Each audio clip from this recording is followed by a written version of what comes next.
Hello, नमस्कार। आपका बहुत-बहुत स्वागत है आज तक रेडियो के weekly health show hello doctor में, जहां बात होती है आपकी और हमारी सेहत की। आज के एपिसोड में हम एक बहुत ही अहम टॉपिक पर चर्चा करने वाले हैं। ये टॉपिक उन लोगों के लिए और ज़्यादा अहम है जिनको डायबिटीज़ की समस्या है। मेरे साथ स्टूडियो में मौजूद है doctor Dharmendra Verma, cataract and refractive surgeon, Sarvodaya hospital.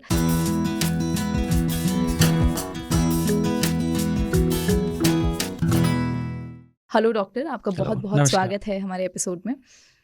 Doctor, आज का जो हमारा टॉपिक है वो कुछ ऐसा कि डायबिटीज़ के कारण हमारी आँखों पर क्या असर पड़ सकता है और किस तरह ये जो बीमारी है वो आपको कहीं पे ले जाकर बिल्कुल ब्लाइंडनेस की स्टेज तक पहुँचा सकती है, हुँ, राइट?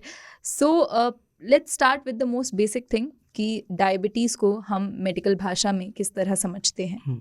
देखिए डायबिटीज़ इसका मतलब हिंदी भाषा में शुगर का एक्सेस हो जाना अपने ब्लड में। इसके लिए हमें कुछ पैरामीटर्स हैं साइंटिफिकली, जैसे कि आपका फास्टिंग का ब्लड शुगर लेवल यदि 100 से ऊपर जा रहा है, खाने के 2 घंटे बाद का आपका 180 से ऊपर जा रहा है, तो हम लेबल कर देते हैं कि पेशेंट डायबिटिक है। यदि लेवल उससे भी ज़्यादा आता है, तो ये हमारे ऑर्गन्स को डैमेज करना शुरू कर देता है, जिसमें मोस्ट कॉमन ऑर्गन डैमेज है किडनी, आई और अपनी नर्व्स। किडनी की वजह से हमें किडनी फेलियर हो जाते हैं, बाद में किडनी ट्रांसप्लांट की ज़रूरत पड़ती है, लेटेस्ट स्टेज में डायलिसिस करानी पड़ती है, पेशेंट बहुत परेशान रहता है। ऐसे आई में भी ये एक डिज़ीज़ करता है जिसका नाम है डायबिटिक रेटिनोपैथी। ठीक है, अच्छा। इसमें इनिशियली हमें कुछ पता नहीं चलता, लेटर स्टेज में यदि इग्नोर्ड रहें, it can lead to blindness also, हमें अंधापन की ओर भी ले जा सकता है। हुँ। तीसरा एक नर्व्स पे इफ़ेक्ट करता है जिसको हम न्यूरोपैथी बोलते हैं, जैसे कि अपना फ्रोजन शोल्डर्स हो गए, ठीक है, नसों में हाथ-पैरों की नसों में दर्द होना हो गया। फ्रोजन शोल्डर में क्या होता है, अपना हाथ उठना बंद हो जाता है और जैसे कि डायबिटीज़ की एक्सेस की वजह से हमें वुंड हीलिंग डिले हो सकती है। जैसे कि हमें कोई चोट लग गया, तो हमारा जख्म बहुत समय ले लेता है उसको भरने में, जिसके हमें हाथ-पैरों में सेप्सिस, पस पड़ना भी हो सकता है। हुँ। ये न्यूरॉन्स वाला और जो किडनी वाला हमने हुँ, डिस्कस किया, ये तो अपने आप में एक अलग हुँ, पॉडकास्ट का टॉपिक है ही। बिल्कुल। अगर हम आँखों की विशेषकर बात करें, हुँ, तो मैं ये जानना चाहती हूँ थोड़ा विस्तार से कि आँखों पर आपके ब्लड शुगर लेवल्स का किस तरह इम्पैक्ट पड़ता है? हुँ। आँखों के डायबिटीज़ को असर को हम बोलते हैं डायबिटिक रेटिनोपैथी। रेटिनोपैथी मीन्स अपने जो आँख का पर्दा होता है, हमारी आँख का सबसे पीछे वाला भाग होता है पर्दा, जिसको हम रेटिना बोलते हैं। हुँ। जो हमारी लाइट रेज़ आ रही होती हैं, वो हमारी कॉर्निया के थ्रू पास थ्रू होते हुए लेंस पे फ़ोकस करके रेटिना पे जाके एक इमेज फ़ॉर्म करती हैं। ओके। ये इमेज हमारे ब्रेन को एक ऑप्टिक नर्व ले जाती है और एक सिग्नल सेंड करती है। तो रेटिना जो पर्दा है, इमेज बन रही है, यदि ये 100% ठीक है तो हमारी परफेक्टली इमेज बनेगी, हमारा विज़न हमेशा अच्छा रहेगा। पर इस पर्दे में बहुत सारी ब्लड वेसल्स होती हैं इसको न्यूट्रिशन प्रोवाइड करने के लिए। तो डायबिटीज़ के केस में क्या होता है, जो ब्लड वेसल्स होती हैं, इनकी ब्लॉकेज हो जाती है। अच्छा, ब्लॉकेज होने की वजह से इसमें जो ब्लड फ्लो न्यूट्रिशनल वैल्यू पहुँचा रही है। राइट शुगर की एक्सेस की वजह से हुँ। जो हमारी ब्लड वेसल्स होती है रेटिना में, उनकी ब्लॉकेज हो जाती है, ठीक है। जिसके कारण हमारी ऑक्सीजन नहीं मिल पाती हमारी रेटिना को। अच्छा। तो रेटिना हमारे ब्रेन को सिग्नल भेजता है कि हमारे रेटिना में ऑक्सीजन की कमी हो गई है। तो हुँ। ऑक्सीजन की सप्लाई को बढ़ाने के लिए क्या करता है अपना ब्रेन, कुछ एंडोथेलियल ग्रोथ फैक्टर्स रिलीज़ करता है। ये क्या होते हैं? ये होते हैं वेस्कुलर एंडोथेलियल ग्रोथ फैक्टर्स, मतलब कि ऑक्सीजन की कमी हो गई है, तो हमारे रेटिना में और नई ब्लड वेसल्स बने, ताकि हमारी जो ऑक्सीजन की कमी हो गई है उसको पूरा करें। अच्छा, मतलब ये एक तरह से वो कोशिश कर रहा है कि हम कॉम्पेंसेटरी मैकेनिज़्म है एक। हाँ, कंपनसेट कर रहा है कि हुँ, अगर आपके पास पूरी तरह से ऑक्सीजन नहीं पहुँच पा हुँ। रही है, तो हम आपको थोड़े से और पाथवेज़ बना के दे बिल्कुल, देते हैं जिससे एग्ज़ैक्टली, पहुँचे। एग्ज़ैक्टली। हुँ। बट इसकी प्रॉब्लम क्या है, जो नए पाथवेज़ जैसे आपने बोला पाथवेज़, न्यू वेसल्स जो बनती हैं, वो उतनी स्ट्रॉन्ग नहीं होती हैं, बहुत वीक होती हैं, बहुत फ्रेजाइल होती हैं और वो बर्स्ट हो सकती हैं। प्लस ये भी तो हो सकता है कि जो शुगर लेवल्स हुँ, रेटिना की एग्जिस्टिंग वेसल्स को ब्लॉक किए हुए हैं, हुँ। वही शुगर लेवल्स जो नई बन रही हैं, उनको भी ब्लॉक कर दें? देखिए उसकी तो कंडीशन बाद में आती है। हुँ। जो नई वेसल्स होती हैं, बहुत ही फ्रेजाइल, बहुत ही पतली होती हैं, बहुत ही कमज़ोर होती हैं, वो तुरंत अच्छा, बर्स्ट हो जाती हैं। इनिशियली अपने आप में ही बहुत वीक है, बहुत कमज़ोर वीक है। होती हैं, बर्स्ट हुँ। हो जाती हैं, उनमें से ब्लड लीक हो जाता है, जो कि हमारे रेटिना को डैमेज करने का एक मेन रीज़न है। अच्छा। हुँ, इसके कारण हमारे रेटिना में डैमेज होता है। हमें हुँ। अनेक प्रकार के सिम्टम्स आते हैं। सिम्टम्स में जैसे एक्सप्लेन करता हूँ मैं आपको, जब रेटिना में ब्लड आ गया उन लीकी वेसल से, तो आपको ब्लैक स्पॉट्स अपनी नज़र के आगे दिखाई देंगे। अच्छा, मतलब मैं देख रही हूँ तो मुझे ब्लैक स्पॉट्स ब्लैक नजर स्पॉट्स आएंगे। दिखेंगे। ठीक है। कभी कभी आप कंफ्यूज कर सकते हैं, नॉर्मल फ्लोटर्स भी होते हैं कभी कभी, उनसे भी आप कंफ्यूज कर सकते हैं, बट इसमें डायबिटिक रेटिनोपैथी में फ्लोटर्स ब्लैक स्पॉट आँख के आगे आ जाते हैं। फ्लोटस क्या? हमारी आँख के नज़र के आगे हम्म कुछ काले स्पॉट हमें तैरते हुए दिखाई देते हैं कभी कभी वाइट बैकग्राउंड पे या ब्राइट लाइट में, जिनको हम फ्लोटर्स बोलते हैं, आई फ्लोटर्स। अच्छा। काफ़ी केसेस में ये नॉर्मल फ्लोटर्स होते हैं। विट्रस, हमारा एक विट्रस फ्लूइड होता है आँख के अंदर, उसके अंदर कुछ कुछ ओपेसिटीज आ जाती हैं। क्या ये जो अक्सर जैसे धूप में आप बहुत तेज रोशनी के बाद फिर एकदम छाया में आते हैं तो आपको वाइट कलर का सा दिखता है? नहीं, वो अलग है। ये अच्छा। हमें बेसिकली जैसे हम छाया से धूप की तरफ जाएंगे तो हमें अपनी विजन के आगे कुछ ब्लैक स्पॉट्स या वाइट डॉट्स दिखेंगे, जिनको हम फ्लोटर बोल सकते हैं। ठीक है, नॉर्मली भी काफ़ी लोगों के अंदर होते हैं, बट डायबिटिक रेटिनोपैथी में काफ़ी अच्छी तरह से काफी दिखते हैं, एविडेंट दिखाई evident देते हैं। दिखते हैं। ठीक है, और यदि ये ब्लड लॉस काफ़ी ज़्यादा हो गया तो हमें बिल्कुल ब्लाइंडनेस भी हो सकती है। जैसे कि हमारे रेटिना का सेंट्रल पार्ट होता है, उसको हम मैकुला बोलते हैं। अच्छा। वहीं से हमारी 100% रोशनी बनती है। यदि उस जगह पे ब्लड लीक हो गया तो हमें उस समय पे कंप्लीट ब्लाइंडनेस भी हो सकती है। मैक्यूला में अगर मैकुला में ब्लड आ गया तो हम्म कंप्लीट ब्लाइंडनेस भी उस समय पे हो सकती है। अच्छा, रेटिना के बारे में तो वैसे हम लोगों ने सुना ही है, थोड़ा सा आप मैक्यूला के बारे में, नया टर्म है, अच्छा, बताएं। देखिए, मैकुला एक बहुत ही पिन हेड साइज पॉइंट होता है, बहुत ही छोटा सा पॉइंट होता है जहाँ से हमारा सारा विजन आता है। अच्छा, हाँ, सेंट्रल विजन, हमारा मैक्सिमम विजन, 99% विजन उसी पॉइंट से आता है। मतलब मेन बाकी हीरो रेटिना भी नहीं है? रेटिना का एक पार्ट है, रेटिना तो है, रेटिना अच्छा। का वो पार्ट है वो। अच्छा, वो दिस इज रेटिना अ का। Part of retina. ठीक है। मैकुला। हम्म यदि उस जगह पे ब्लीड आ गया तो उस टाइम पे आपको कंप्लीट ब्लाइंडनेस हो जाएगी। ओके। ये तो हम लोगों ने मतलब बहुत ज़्यादा एक्सट्रीम स्टेटस की बात की है। प्राइमरीली इसके क्या सिम्टम्स हैं? प्राइमरीली देखिए, इसका यही सबसे बड़ी दुख वाली बात है कि इनिशियली कोई सिम्टम्स नहीं होते इसमें। अच्छा। डायबिटिक रेटिनोपैथी में जब डायबिटिक रेटिनोपैथी एडवांस स्टेज में पहुंच जाती है तभी सिम्टम्स आते हैं, ओके। जो कि फिर काफ़ी देर हो गई होती है, और इसके इलाज से हम काफ़ी हद तक पेशेंट की रोशनी उस समय पे बचा सकते हैं, लेकिन कम्प्लीटली पहले जैसी 100% रोशनी लाना बहुत ही मुश्किल बहुत होता है। मुश्किल होता है। इसलिए मैं आप सब लोगों से बोलूँगा, यदि आपको डायबिटीज़ है तो आप अपना हर साल एक रूटीन टेस्ट ज़रूर कराना है आइस का। आई स्पेशलिस्ट से जाके। इस रूटीन टेस्ट में आपके आई स्पेशलिस्ट आपकी आंख में एक ड्रॉप डालेंगे और आपको 1 घंटे तक वेट करने के लिए बोलेंगे। आपकी प्यूपिल डायलेट हो जाएगी तो वो ऑफ्थेल्मोस्कोप से या और भी बहुत सारी मशीन्स होते हैं, उनसे आपका रेटिना टेस्ट करेंगे। फिर डिटेक्ट करेंगे कि आपको डायबिटिक रेटिनोपैथी की शुरुआत हो रही है कि नहीं हो रही। यदि आपको डायबिटिक रेटिनोपैथी की शुरुआत नहीं हो रही होगी तो आपके स्पेशलिस्ट बोल देंगे कि आप अपने ब्लड शुगर को कंट्रोल रखिए और मुझे हर साल दिखाते रहिए। यदि उनको कुछ चेंजेस मिलेंगे, यदि चेंजेस इनिशियल हैं तो बोलेंगे कोई नहीं, आप 6 महीने, 8 महीने, 1 साल में दिखा लीजिए। यदि चेंजेस काफ़ी ज़्यादा होंगे तो वो आपको कुछ ट्रीटमेंट भी सजेस्ट कर सकते हैं। ट्रीटमेंट में बहुत सारे ऑप्शंस होते हैं जिसको हम आप डिटेल में एक्सप्लेन करेंगे लेटर ऑन। एक सवाल मेरा ये भी था कि जैसे हम डायबिटिक रेटिनोपैथी की बात जो कर रहे हैं, और इस बीमारी में आपकी अर्ली स्टेज से लेकर लेटर स्टेज तक पहुंचने में मतलब टाइम कितना लगता है एग्जैक्टली? 1 साल, 2 साल, कुछ महीने, कितना वक्त? देखिए, इसका कुछ फिक्स टाइम नहीं होता। डायबिटिक रेटिनोपैथी की मेन 4 स्टेज होती हैं। ठीक है, एक बैकग्राउंड रेटिनोपैथी होती है, second non proliferative diabetic retinopathy, third stage होती है प्रोलिफरेटिव डायबिटिक रेटिनोपैथी, और लास्ट स्टेज होती है एडवांस आई डिजीज़। इस एडवांस आई डिजीज़ में पेशेंट कम्प्लीटली बैंड हो जाता है, फिर हमारे पास कोई भी अच्छा ऑप्शन नहीं बचता कि उसके हम विजन को रिकवरी कर पाएँ।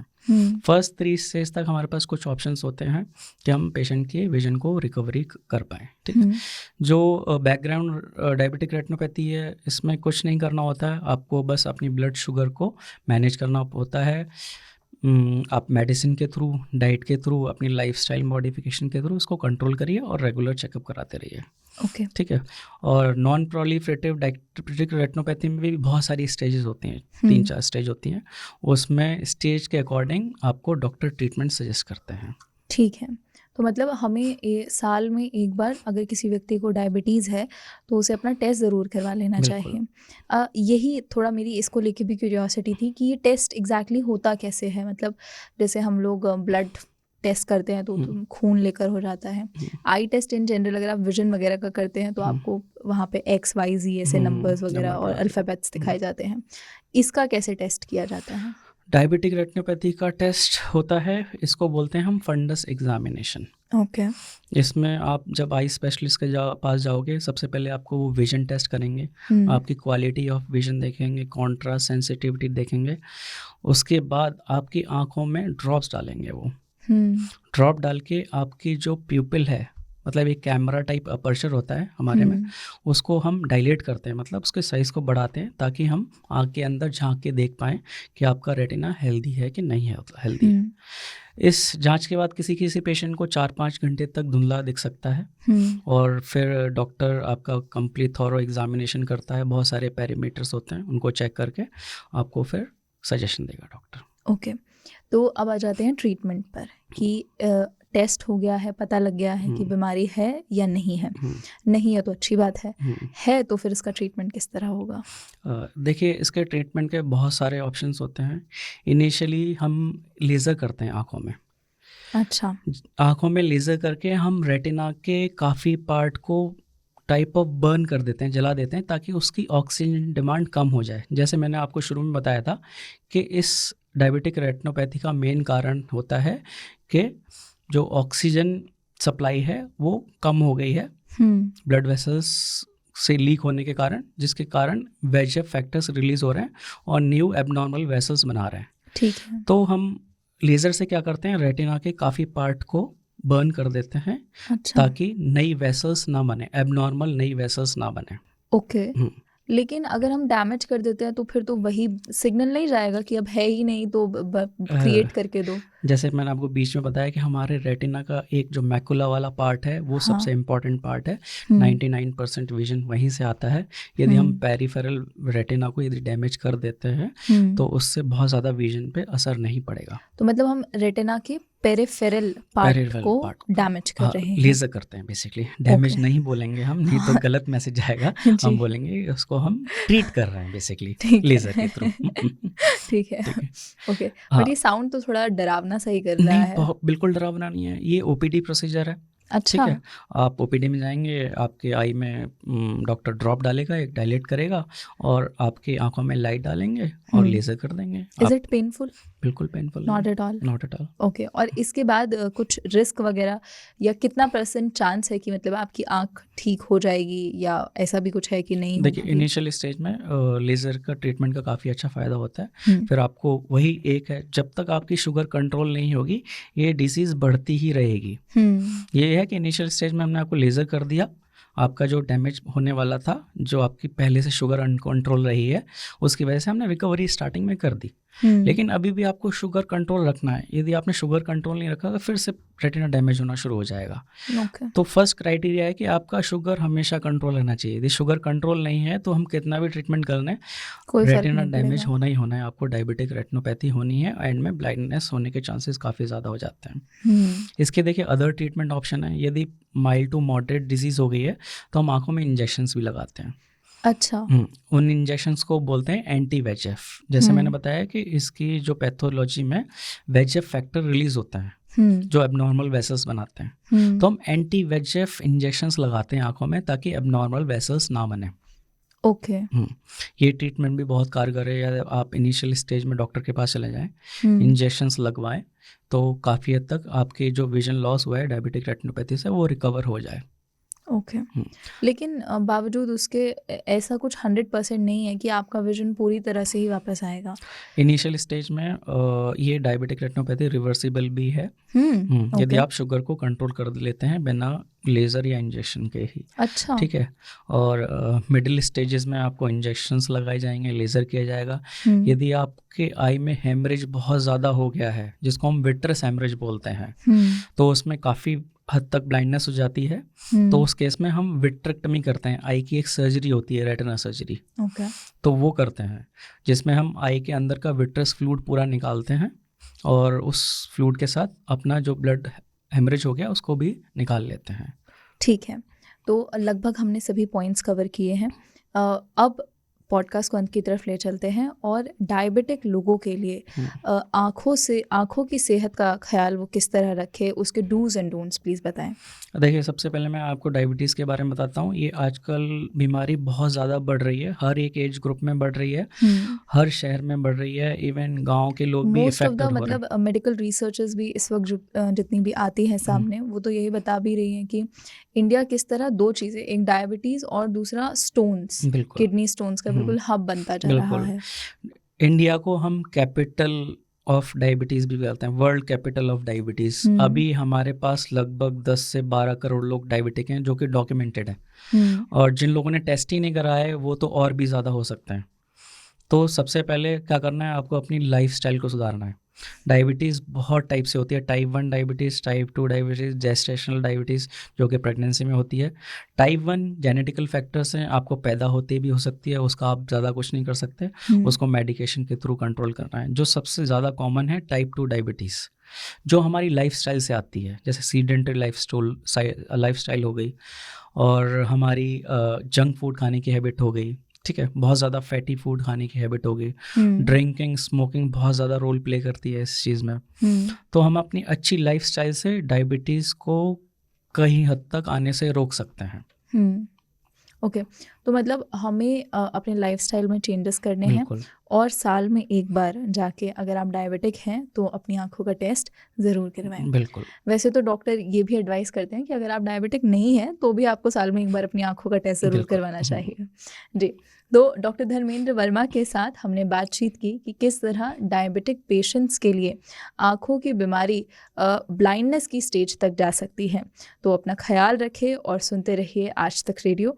मुझे यानी चेतना काला को दीजिए इजाज़त। नमस्कार।